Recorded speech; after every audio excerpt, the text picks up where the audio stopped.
উচ্চ মাধ্যমিকের অঙ্কতে কি করে বেশি নম্বর স্কোর করব, এই প্রশ্নের উত্তরটা নিয়ে আজকের ভিডিও।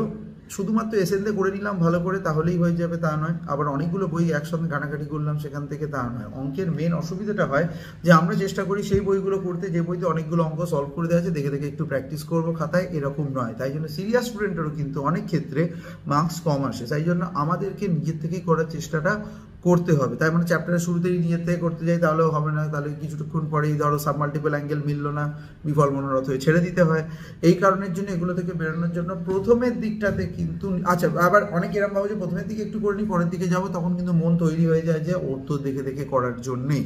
এই প্রবলেমেতে অনেক স্টুডেন্টরাই আটকে যায়। তার জন্য সেটা থেকে বেরোনোর টেনে টুনে কীরকমভাবে বেরোবে সেটাই এই ভিডিওতে বলবো। যে আমরা সাধারণত সেই অঙ্কগুলোকে চুজ করাবো স্যারকে দিয়ে, যেগুলো স্যারের মনে হচ্ছে স্যার এগুলো সোজা মানে অঙ্কের একটা সেগ্রিগেশন করা প্রচণ্ড জরুরি। প্রথমেই 1 2 3 4 করে যে অঙ্ক টাফের দিকে যায় সবসময় এইভাবে থাকে না। দ্বিতীয় হচ্ছে কিছু কিছু বইতে এই প্যাটার্নের মধ্যে ফলো করা হয়, কিছু কিছু বইতে নয়। দরকার পড়লে ওয়েস্ট বেঙ্গল বোর্ডের বাইরের বইগুলোতেও দেখতে হবে, সেখানে কিন্তু রিলেটিভলি একটু বেটার ওয়েতে দেওয়া হয়েছে। এবং চেষ্টা করতে হবে অঙ্কটা ইংরেজিতে পড়বার, তাহলে ইংরেজির এই পার্টগুলোকে তোমরা এক্সপ্লোরও করতে পারবে। এছাড়া কিছু কিছু জায়গা যেমন কোঅর্ডিনেটের জায়গাটা নিয়ে সবারই একটু অসুবিধা থাকে, সে কোঅর্ডিনেট জিওমেট্রিটা কে কিন্তু প্রথম থেকেই ধরতে হবে এবং সেখানে উইদাউট ডায়াগ্রাম করার একদমই চেষ্টা করা যাবে না। এগুলোকে পুরোপুরি একসঙ্গে সাজাও। আর ক্যালকুলাসের সমস্যা থাকে কিন্তু ইন্টিগ্রেশনে সবাই একটু ধাক্কা খেয়ে পড়ে যায়, যাতে পড়তে না হয়। তার জন্য ইন্টিগ্রেশনটাকেও কিন্তু প্রথম থেকেই স্ট্রং রাখার চেষ্টা রাখতে হবে।